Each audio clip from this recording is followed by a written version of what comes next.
EAGLES, Eagles.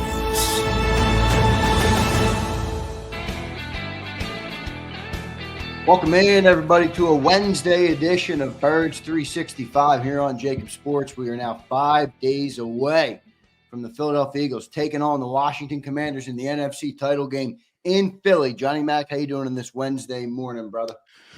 Doing well. Too cold locally, but doing well. It's frosty out. Yeah. Eagles will have scaled back to a walkthrough today, so they're playing the game. We're not going to get to see as reporters Jalen Hurts on the field today. But we'll get an estimated injury report later this afternoon, very late this afternoon, I would imagine. And I expect him to be estimated as limited, but we'll see how that shakes out. He is scheduled to talk to us, so that's a clear indication he's going to play the game, which should be no surprise because he said after the Rams win that he was going to play. So I don't know why that became a story yesterday, but he already said it. But so there somebody knows how to go on Twitter, John. Take a clip from a couple of days ago, wrap it up into a report, and everybody covers it. It's funny. Yeah, the aggregators run. So yeah, he already said that. Quinion already said he was going to try to play. So none of that was new news, so to speak, to quote Jason Kelsey. But yeah, the key is not are they going to play. The key is how effective are they going to be able to play. Yeah, right. Well, that was going to be my next question. Obviously, Jalen Hurts will be out there. I haven't had somebody reach out to me. Maybe they go to Pickett if Jalen's not perfect. I'm like that. It doesn't matter if Jalen Hurts can take that field. He's going to take that field. But what's your gut feeling right now? I think it's hard to kind of tell where he is or what kind of injury he's sustained in that game. But you expecting him to be able to run in this game, or you think it's going to be a much more scaled back version of Jalen? Like, I know we're just speculating right now. Obviously, we're not reporting anything or saying anything like that. Just asking for your general opinion or your general thought on where you are right now on Jalen Hurts in this game. Yeah, I don't think he's going to be near 100%. And again, I'm just relying on the Dr. David Chow's of the world, who do the best they can, and he'd be the best, I would say, of looking at particular injuries off video. And, he said there's probably no structural damage, which is obviously good. And if there was, he wouldn't be playing, to be honest. But, he's probably got a sprained knee. So, I mean, it's tough to play. Here's how I'll describe it. If that's a regular season game, he doesn't come back into the game. Right. Yeah. And if this is a regular season game, he probably isn't playing. Probably isn't playing. So that's my feel. And again, that's just obviously Jalen's locked down. He'll talk today. He won't give us anything. He doesn't give anybody anything on injuries. So don't believe any goofy posts you see. Yeah.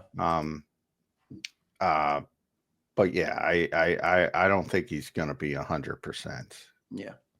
Follow JF McMullen for the real reports, not the fake news aggregators that are around there. So make sure you guys follow Johnny Mac on Twitter, one of the best in the business. And it's not fake; they're just copying somebody else. Right, not fake. Just go right to the source's mouth with John. So go and follow John on Twitter at JF McMullen. Follow me on Twitter at Real Zander.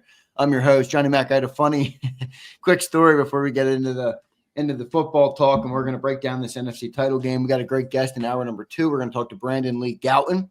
I want to thank everybody for being here this morning, all of our great people in the chat. Good to see everybody here, and for those listening after the fact, we appreciate it, and we love you all. So thank you so much. Hit that like button. Chan's in here. Jeff Martin, Izzy B, Real RMP, Philly to Chicago, Suplex City. Our Saquon jersey winner yesterday, Johnny Mac. So good for Suplex City. Nice. Good to see everybody in. Probably getting 125 again. Get ready, Zander. Yeah, I think this was an added jersey, that Suplex one. It wasn't the 125 jersey, but we probably will give away another one of those. So, John, I woke up, I wake up 6:30, start checking my I just go on social, make sure I didn't miss anything, make sure I'm prepped for the show. And I woke up to a DM. Hey, hated your show for 10 weeks. I'm finally liking it. Good job. I'm like, what a great DM to send somebody. I hated your show for 10 weeks. Yeah. I get so much. I get so many hate DMs. It's it's unbelievable. I just thought it was funny to lead with. I hated your show. Well, I love it. Pretty You're fun. awful, but you're getting. But you said something I like. It's basically what that means. Exactly.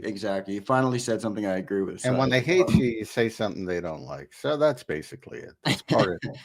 10 weeks. I'm like, boy, if 10 weeks, I don't give anything 10 weeks. If I don't like something, I'm out of there. I ain't listening for 10 weeks. But anyway, if you're listening, the guy who sent me that DM, I appreciate you, brother. Thanks for tuning in. And you're a valued viewer here on JAKIB Sports. All right, Johnny Mac, 5 days out from the NFC title game, brother. Jayden Daniels coming to town. I thought Vic Fangio spoke yesterday, has said some great things. What were your key takeaways on some of the things that they said yesterday? Vic Fangio obviously had some great quotes. A rookie by birth certificate, but not by game tape. Yeah. So they're not taking this guy lightly. What'd you take away from what they said yesterday, the coordinators? Yeah, you always get Vic breaking out the Italian wine for Darius. Yeah, that was funny. Yeah, so he's everybody latched on to birth certificate thing. He is very calm, but there is something to experience. I think that's a big advantage for the Eagles against Jayden Daniels.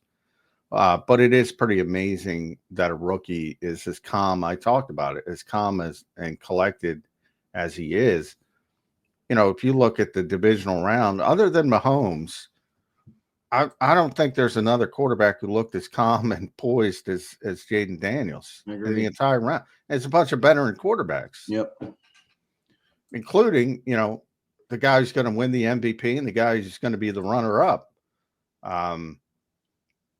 He's an amazing player, but I still and Vic's obviously he's not going to shit on an opponent, nor should he in the case of Jayden Daniels, but obviously he's not going to say, he's inexperienced and maybe that is a slight advantage, but he's also incredibly talented and that's, bigger than anything else. You've seen it over the years with Jalen Hurts. Sometimes the play breaks down and everybody's talking about play call. This play call stinks. This play call doesn't stink. And then he makes a play off schedule and everybody's happy. That's this guy, probably to a higher degree. Because he's a little bit of a better athlete. All the things we love about Jayden has the ability to do in terms of, making a defender miss. How many times have we seen Jayden escape a sack or something? Yeah. Well, a little bit different. I would say he's more towards, obviously Jalen's more powerful. He's more towards the athleticism standpoint. Right. But the same thing when it comes to extending plays and the ability to do those things. The fourth downs we talked about a lot because it's been such a big part of Washington's approach and they've been so successful. Well, why are they so successful? Well, if it's fourth and short and you're a defense and you got a quarterback that can run it, that can throw it, that could do, it's just everything in the playbook is open. It's so difficult to stop. So yeah, he's going to be a problem. And the easiest way to deal with it is to get immediate pressure up the middle. Easiest way to deal with it. And Jalen Carter's having a unbelievable playoff run, and it's got to continue, and it probably will continue with Washington losing Sam Cosmi, so their best offensive lineman. But there's a couple things. And Vic didn't bite. I tried to get him. Austin Eckler's back in this game. And I've been talking about this for a while since Nakobe Dean went down. And I said I didn't think it was going to matter against the Rams. Didn't think it was going to matter that much against the Packers, to be honest. Not that Jacobs is a bad receiver, just a different type of receiver. Right. This is a receiver. This is a receiving back. This is a guy who can run routes, can run option routes, can run angle routes, right? Can run wheel routes. A lot of his production actually comes through the air, doesn't it? Yeah, this is not a guy who you just dump it. You can dump it off to him, but this is a guy who can do some things. And there's not a lot of running backs who can do that. Jahmyr Gibbs was my biggest worry because that guy's outrageous. And luckily Washington and to a lesser degree. And let's be honest, if you go back to the Super Bowl last season, the minute Oren Burks came in that game, Different I think he ballgame. gave up eight completions and 8 targets, something like that. Yep. This is a week where I they didn't use Jeremiah Trotter Jr. at all. I was trying to see if Vic was thinking about using him, but that part he doesn't lie about. I don't think he's thinking about using him. And I think it wouldn't be a bad thing to get a little bit more athleticism on the field against Eckler. But, he's not Jahmyr Gibbs either. He's not Bijan Robinson. So, if you're worried about a running back, you're probably nitpicking. But just something to keep an eye on because he's really good and he's back and he didn't play in that second game. Yeah, and Vic and not Vic.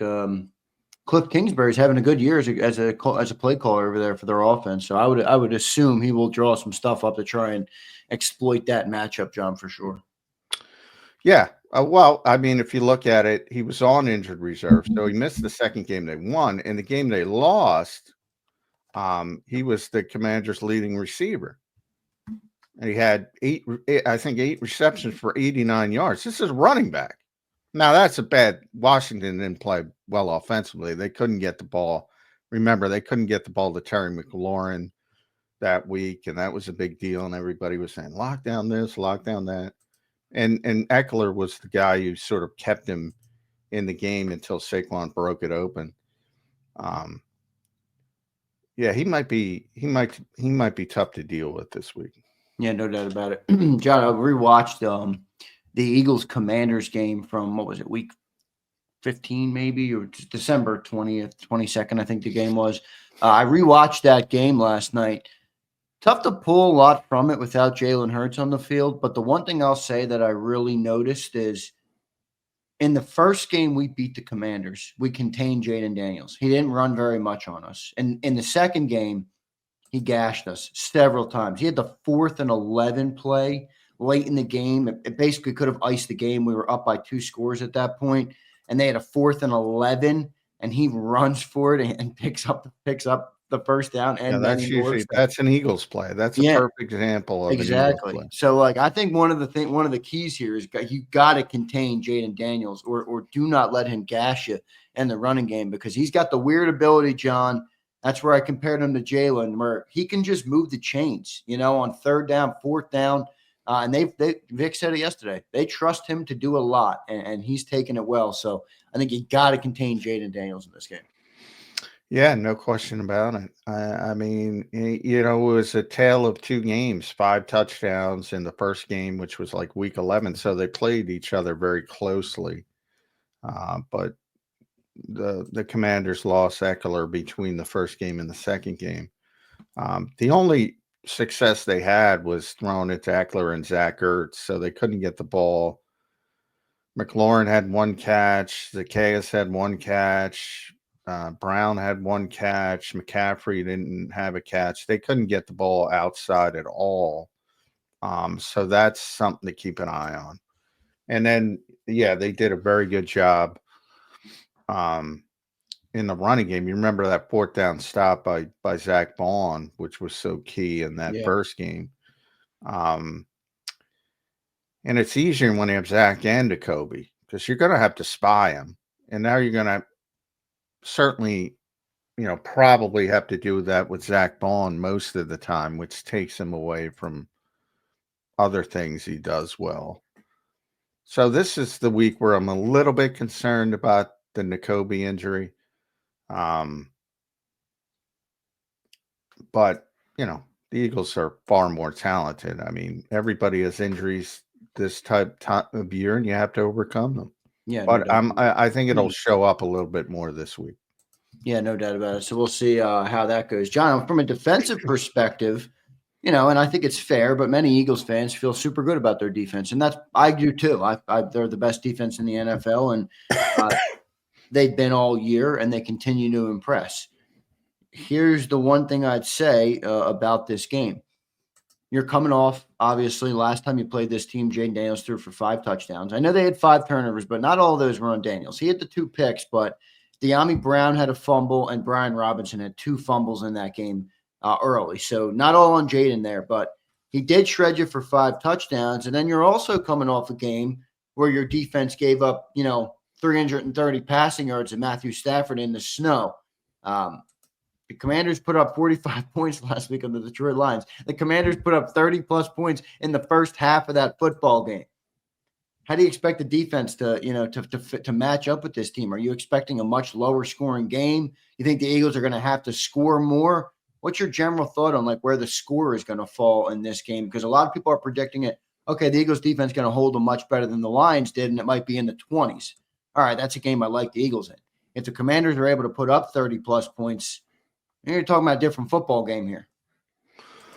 Well, I think the weather helps in that instance. Obviously, you're in pristine conditions in Detroit in a dome versus being outside, even though, the weather is going to turn. It's not going to be terrible, but still, outside in the Northeast in January, the best you can hope for is high 30s, low 40s, and that's probably what you're going to get. Yeah, but that'll high 30s. Yeah, that'll still, keep things down a little bit.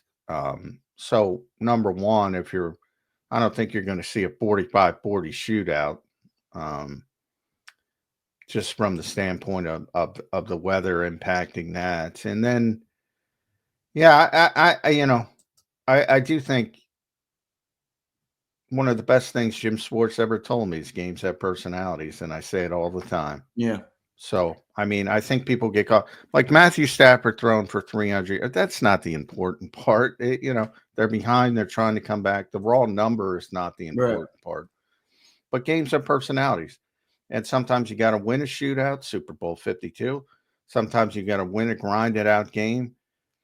The question we've been asking all year, are the Eagles equipped to win a shootout? I still don't know the answer. I don't think you're going to get the answer this week. I don't think they're going to need to do that because of the environment. But, if they are equipped to do it, they're probably less equipped to do it this week because the quarterback's hurt.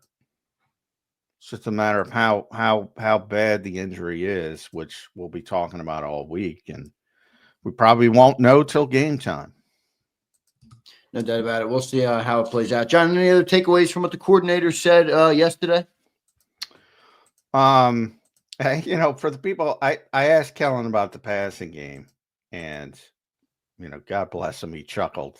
I threw the 65 net yards. Nobody's happy about the passing game. Nobody. So all these fans jumping around their swords and even these national media, nobody in that building is happy with the passing game, and I haven't been for a long time. But are they getting to a point where they understand that they can win games without it? And obviously, it's something. Well, they've already won games. Yeah, that's what I mean. Nick, so that's what Nick says all the time. But I'm just speaking directly to the people who say you shouldn't talk about it. They talk about it every day. They're trying to fix it every single day. I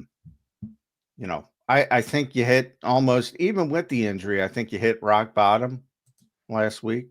Again, 65 now. I don't think people know how bad that is. I really don't. You had to go back 10 years to find another winner or loser. Losers in the playoffs. Nobody. Which tells you about the historic nature of this running game as well, to be able to overcome that. Yeah. Saquon, freaking Barkley, and that offensive line, man, they deserve 2 rings if we win this damn Super Bowl. Yeah, I wrote about it on SI yesterday. People should go check it out because I got 2 text messages out of the blue talking about, and I said it on the show yesterday, talking about how good this offensive line is. One said it might be one of the best of all time. And then I was watching the Becton block again, who, by the way, didn't even have a good game, at least from a consistency standpoint. Right. But on the 62-yard touchdown, my God, watch the guy Becton. I know. Block. He destroyed that guy right out of the hole. And that's poor Roseboom, who I've been ripping all week. Oh, man. He's out of his gap, number one. So you make it easier for a 365-pound monster, and then he just got him twice, and it's Landon Dickerson. My God, that guy is so physical, and he's not even healthy. He's been banged up all year. Yeah. I can't say enough about Jordan Mailata. He's, PFF has him the number one player in the NFL. The number one player in the NFL. Lane Johnson, Hall of Fame. And then Cam Jurgens, who has been unbelievable as the replacement for a legend. You rarely see that. Guys replacing a legend. Yeah, that's why, yeah. People got mad at me when I asked the question about Kelsey, and I really didn't mean it as a knock on Kelsey. It was more of a credit to what Cam Jurgens is, but it is impressive where this offensive line has gone post Hall of Fame retirement. That's pretty crazy stuff there. John, to me, though, just to recap or finish up this conversation on the offense, and then I'm going to ask you something about the defense here. I still feel like, John, until somebody proves they can stop the run, that this team is going to march their way into a Super Bowl and potentially even win the Super Bowl. I feel great about winning the Super Bowl if you get there, but team can't stop the run, John. I haven't seen a team that can stop the run yet, man, in a long time on this team, and they keep getting better at it, and they keep doubling down and tripling down on it, and Saquon Barkley keeps doing what he's doing. Until a team can stop the run, John, I don't know if we're ever going to – if any of these problems will ever well, that's the hope, Yeah. But again, I point back, if you want to be honest, how close it was to going in a negative direction at the end of that game. If the Rams center just holds up on one particular play, we probably had clean out day. You and I are discussing the offseason. People are ripping the passing game to high hell. People are saying driving Kellen Moore to the airport, all that people nonsense. be ripping Jayden. People be ripping everybody. That's how close you were. And I get it. Winning cures all ills. But that's what we're talking about when we're talking about the margin of error. That's how close it was against not a particularly great Rams team. The Commanders, they should beat the Commanders. And to be honest, they should beat the Bills or Chiefs from a talent perspective. So we'll see if they can finish it off, and then we can punt these discussions to down the road. But they're even if they win the Super Bowl, they're going to have these discussions, people, about fixing the freaking passing game. Right. Well, they already are, as I pointed out, but it's tough to do at this stage of the game, especially with the injuries, not only to Jaylen, but to AJ as well. And those guys, to their credit, are going to play through it. But yeah, I mean, they might finish it. They're the best. They're the most talented team left in the playoffs. I think that's fair to say.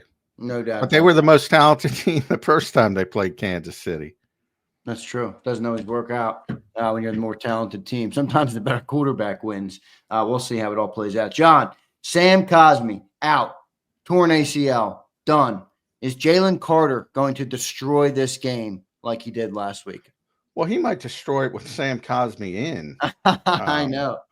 So, yeah, certainly there's that potential. And that's, as an Eagles fan, you should certainly hope for.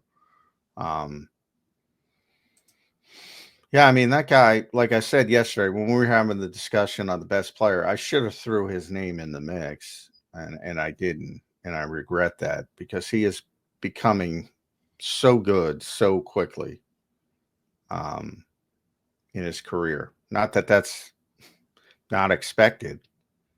I mean, from day one, I've been talking about this guy, and I can't believe the rest of the NFL passed on him because they were scared. And look, again, I'll go back to Jeffrey Lurie,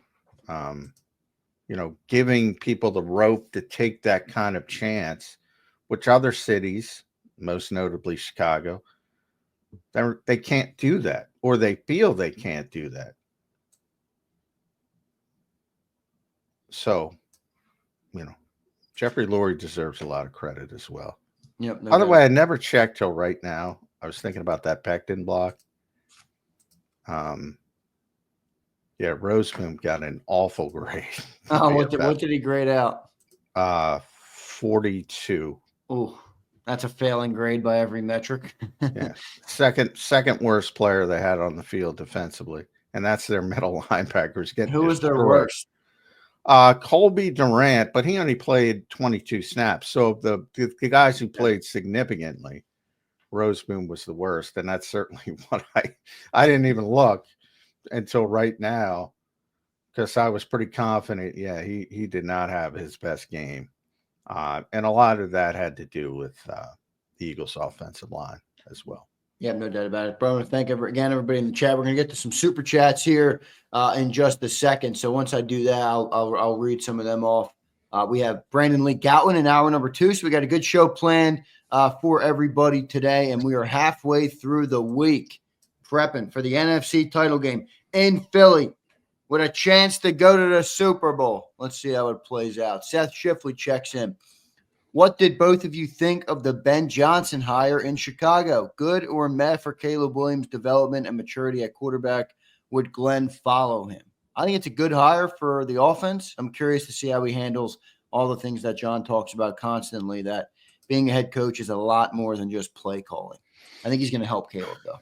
Oh, yeah, he's definitely going to help Caleb. I mean, at the end there, they would just throw 10 smoke screens a game. I mean, they had nothing. They were doing nothing to help him. Yeah. So, yeah, he's definitely going to help from that perspective. But it is a much bigger job. It's not just – but you should – one of the things I criticize Chicago for is, when you draft a quarterback that high, you have to make sure everything in your organization is designed to help that quarterback reach his ceiling. And hiring or keeping a defensive coach who can't call a timeout like Matt Eberflus to help a kid is, basically a disaster in waiting. And it turned out to be a disaster. So having an offensive guy, number one, is the right thing to do when you draft a quarterback number 1 overall. And it shouldn't have taken him that long to realize it. So that'll help. But they're a bad organization, and that doesn't change even with hiring a good play caller. And they have been. And until they prove that they can make consistent good decisions, it's hard to imagine them, especially in that division. Because people can shit on the NFC North because they did poorly in the playoffs and the 0 playoff wins, which is crazy though for how successful that division was. And that's like people shit on the ACC, SEC this year in college because they lost a bunch of bowl games. Well, they'll be fine. Detroit's not going to be as good because they've lost. Minnesota probably not. It feels like all 3 of the big teams though could regress.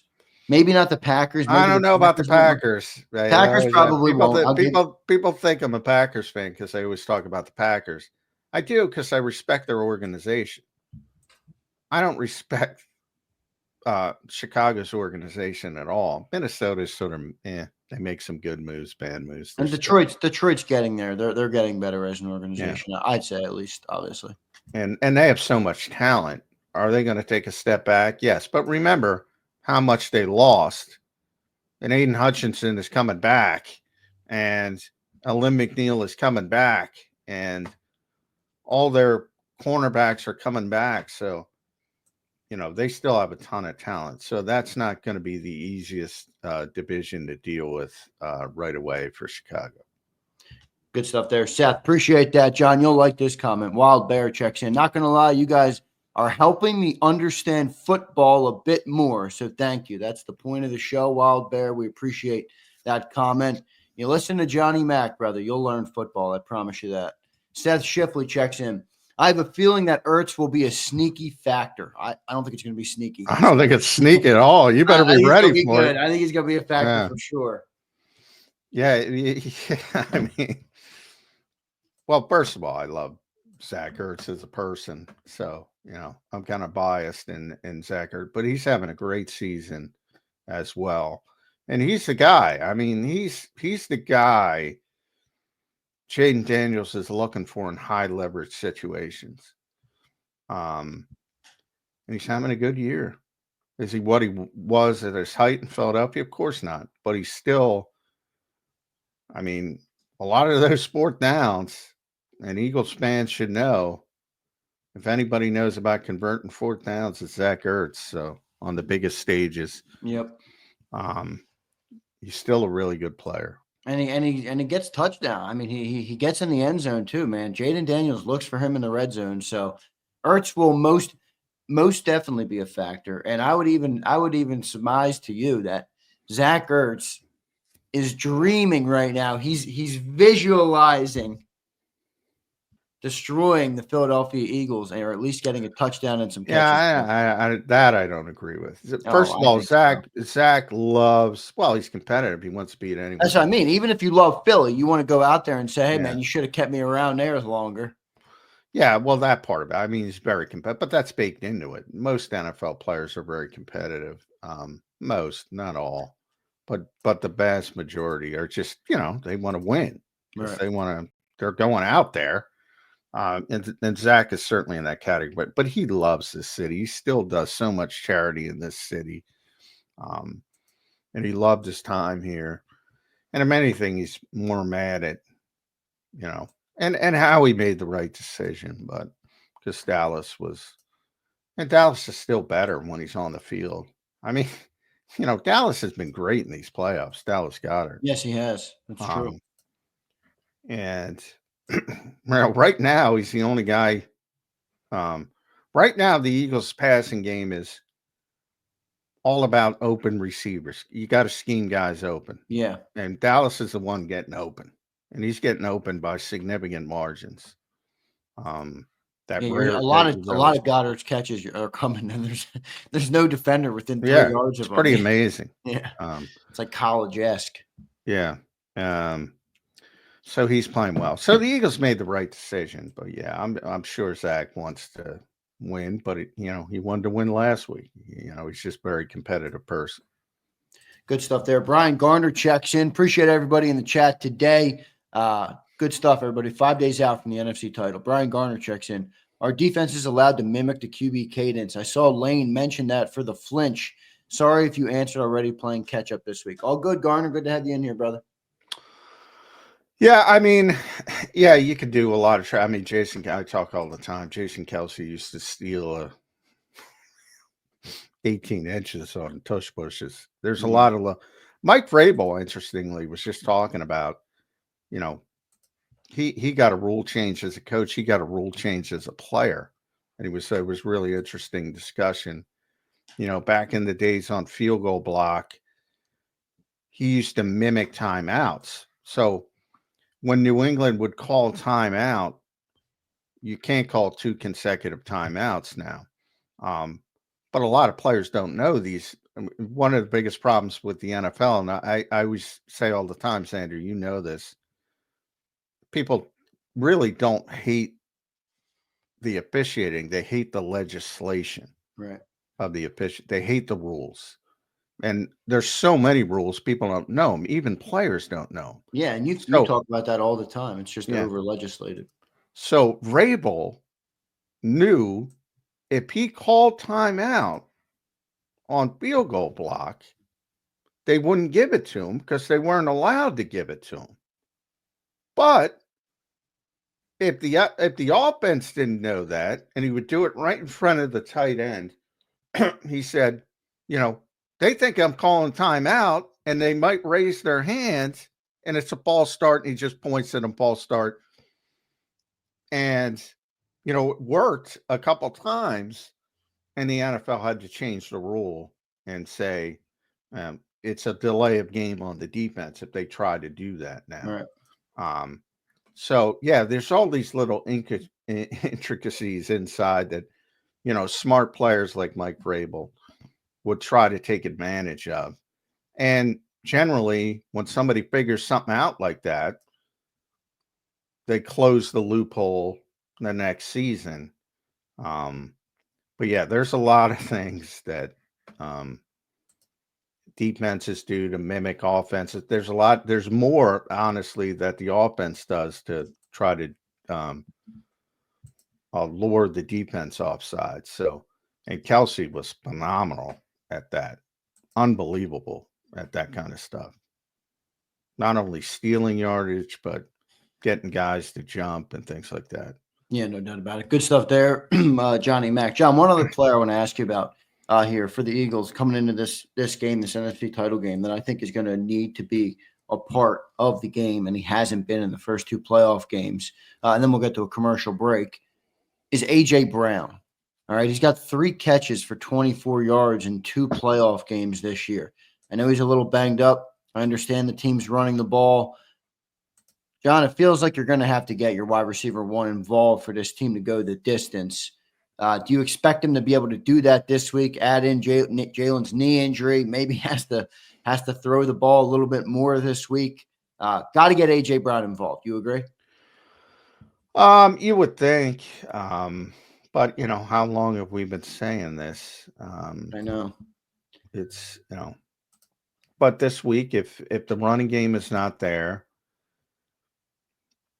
but as you pointed out, nobody's been able to stop the running game. So just because you don't have the +1 impact, although if you go back to week 16. Where Washington won,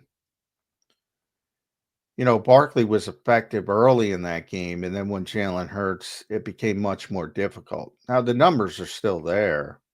150 yards he had. I think he had a 68-yard touchdown. So the home run was still there. But that was, remember, that was in the first quarter. That was right at the end of the first quarter, which was, again, after Jalen left. He left 6 minutes into the game, basically. So it's not like they can't have a big play, but it became the rest of the game from that point forward, from that 68-yard run forward, they stopped him, right. without Jalen Hurts' impact on the game. So that, I guess, is your concern. And then obviously you have to throw the ball. And in that particular instance, I mean, Kenny Pickett did enough to win that game. He did. What was the best offensive game for the Eagles that Jalen Hurts played the entire game? Was it Pittsburgh?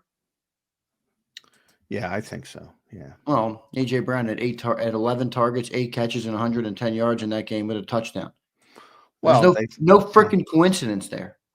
No, but they also threw it more because Pittsburgh is probably the team that, and that's what the Eagles envisioned. All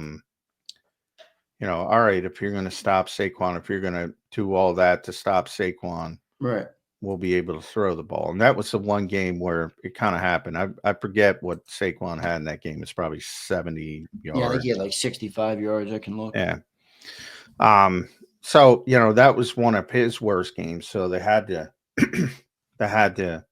rely on the passing game. And I think that's what gives everybody hope. Yeah, Saquon had 65 yards in that game, 19 carries for 65. Yeah, so Pittsburgh did a good job. And AJ and Devontae had 110 and 109. Yeah, and I think that's the hope that everyone has, that, all right, well, if you're going to stop Saquon, we're just going to throw it to those guys. And maybe you're right. They did it once. I don't know. It's here's the deal. Like, if you haven't used, I don't know, your car for 3 weeks and you want to go out and start it today, good luck. It's creaky. Good luck. It might limp along for a while and then get going. Just assuming you're going to turn something on after ignoring it for so long. They have so much talent, it's possible. I'm not saying it's not possible. But, acting like a small sample size of Pittsburgh means it's going to happen consistently. is ignoring all the other times where it didn't happen consistently. And, this entire time, which people say it doesn't matter, it doesn't matter, it doesn't matter. Well, it matters to the Eagles because they've been trying to fix it this entire time. How much of it do you put on Kellen Moore? Not much. I mean, I said yesterday, and I got a couple nice comments yesterday, so that's nice. So thank you to those people. But somebody tweeted me and said, thanks for saying, and I said to myself, I've been saying this for months. I mean, the offense looks the same. Nick Sirianni, Shane Steichen, Brian Johnson, Kellen Moore. Yeah. And everybody defaults to the coordinator. Well, you know who many people are in Twitterverse, which is basically like La La Land for many people, but they all say it's Nick Sirianni. That's why the offense looks the same. I mean, look, I don't have to talk about that with you because we've broken that down ad nauseum on this show. Our viewers know, but that's this line of thinking that exists out in Eagle Land where, oh, it's Nick Sirianni. That's why it looks exactly the same. Well, I know people do that. Yeah, I get it all the time. I would encourage those people to look in the mirror and be real with themselves. Again, Philadelphia is so provincial, and it's not the only city. I mean, they're hyper-focused on their own team, which is understandable. Nick Sirianni had a life before Philadelphia. And when was the offensive coordinator in Indianapolis, he had 3 different quarterbacks that built 3 different offenses around those quarterbacks. And people will say that when you say that, they parry with, oh, well, that was Frank Reich. Well, Frank Reich gives Nick credit. So I don't know. Ask what you want. Not to mention, you're watching this guy advance to the freaking NFL championship game. He's got the 3rd best winning percentage by a head coach in the Super Bowl era, trailing only John Madden and George Allen. You got to go back to the 60s and 70s. I mean, and this guy's the problem? I mean, it's like excuses at all costs to not blame the players. And the players deserve all the credit as well when the team wins. But when the team loses, guess what? They got a part of it, and they don't lose much. They've lost what, like 1 game in 3 months with a backup quarterback and a drop pass by Devontae Smith, which never happens. Yeah, it never happens. And this guy's a freaking problem. I don't know. I don't get those people. All right, well, I'll play the other side of it. And I'm not necessarily saying I agree with the other side of it, but just to further the conversation, to try and bring more context to what people talk about. Jose, thank you for being in the chat, brother. I appreciate it. All right, he pushes back, and he's not, I saw some of his comments earlier. He wasn't absolving Jaylen completely, but he does say this. Jaylen has a passer rating of 103 with a 68% completion percentage with a 2K rushing game. I'm just saying, is it efficiency that's the problem? It doesn't feel like it because the numbers in terms of the completion percentage are all there and aren't bad. In fact, it might be the best in his career completion percentage-wise. How do you quantify that? How do you explain that to somebody that might not fully understand the problems of the passing game? Because they look and they say, hey, we got a great running game, and Jaylen has been efficient with no turnovers, right? People look at that and think that that's good. That's viable. That's what we need to win. And you have seen quarterbacks win Super Bowls doing that, by the way. Peyton Manning didn't have his best game in one of the Super Bowls. I mean, Ben Roethlisberger's first Super Bowl, he had those are better examples of there's other ways to win while not leaning on the quarterback, which again is certainly possible. But again, what I always try to explain, you're trying to increase the margin of error, not decrease it. Yeah, not to say you can't win. For anybody who talks about passer rating, which is literally the worst statistic in the history of the world for two reasons. For two reasons.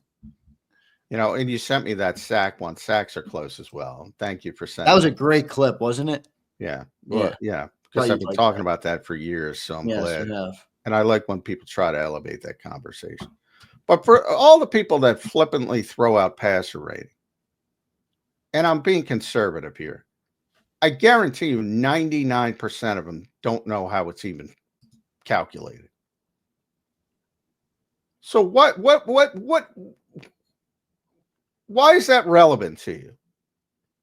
You know, the passer rating basically here's what it comes down to. If you throw a lot of interceptions, you're going to have a bad passer rating. If you don't, you're going to have a very good passer rating. The Eagles have specifically gone risk averse. I've explained this since the bye week 5. And Jalen Hurts has done a tremendous job taking care of the football ball security. That's why he has a good passer rating. They also don't try many splash plays anymore. They don't try to stretch the field, air yards, 20 yards or more. I think he's at 10 in 10 games, might be 11 in 10 games. And, you know, it's a delicate tightrope, but their belief is, and this is Nick Sirianni more than the organization, because he's the one who shipped it in season, is that if they don't turn the football over, they're going to win because they're so talented. And to date, he has been 100% correct. They win. Yep. They win when they don't turn the football over. I think they're 9-0. Yeah, 9-0. So I'm not going to shit on his thought process there because it's proven to be successful over a multi-month period. However, again, I point to the end. That's a game that shouldn't be. You shouldn't have heart palpitations at the end of that game against the Rams, but you did because it was that close. Because they weren't able to take advantage of certain situations offensively, and usually it's hindered by the passing game. Not always, but usually. When they got set up inside the 10-yard line, you know, you have a Lane Johnson false start. You know, and for all the talk about 205 yards, remember the vast chunk of that was on 2 runs. So the Rams did do some good jobs in the running game. Yeah. At times, but they give up, home runs. I don't know how anyone can say other than, like, why is the incessant need to say this passing game is okay? When everybody in the building, forget about me, Right. watched the first question to Kellen Moore, or I think it was first or second, was from me about the passing game. Look at his reaction.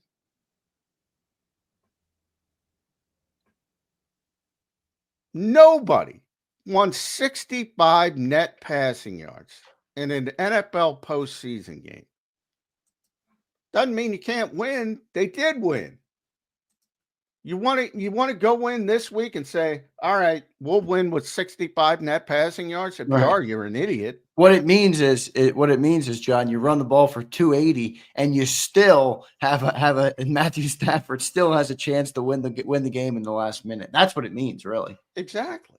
Small margin I don't know why people can't just admit the obvious. Jalen said it himself multiple times. He'll probably say it again today. Everybody wants it to get better. And you've had this back and forth about Jalen kind of saying, well, not necessarily it's what I want to do. Other times he says, you know, sacrificing. Then he says it's going to look like Jalen Hurts wants it to look. So he's been, you know, he's contradicted himself at times. But I guarantee you, even if they win the Super Bowl when the parade is over and they get back to work, the first thing on the docket is improve the passing game. First thing on the docket. All right, Johnny Mac, what's on the agenda today for the Philadelphia Eagles? Will we learn anything today about QB1 and where he is injury-wise? Yeah, we're going to get an estimated injury report late in the afternoon. Reporters like myself are not going to get to see him on the practice field. The Eagles went to a closed walkthrough. So it's only going to be an estimation. My best guess will be limited. And I don't think they want reporters to see him until as late as possible. It's giving me shades of that Packers game early. Remember they were hiding Jordan Love from the media with the shoulder. Are they hiding Jalen Hurts from the media? Yeah, a little bit. Now they can't. He's got to be out there on Thursday. We'll see him. But part of it's the weather. They don't want to practice in this nonsense outside. It'll start to warm up a little bit to where they can at least get to Lincoln Financial Field. So I'm not saying 100%, but a little bit is the gamesmanship. And Washington is probably looking at, Dr. Chow as well. They know something's wrong.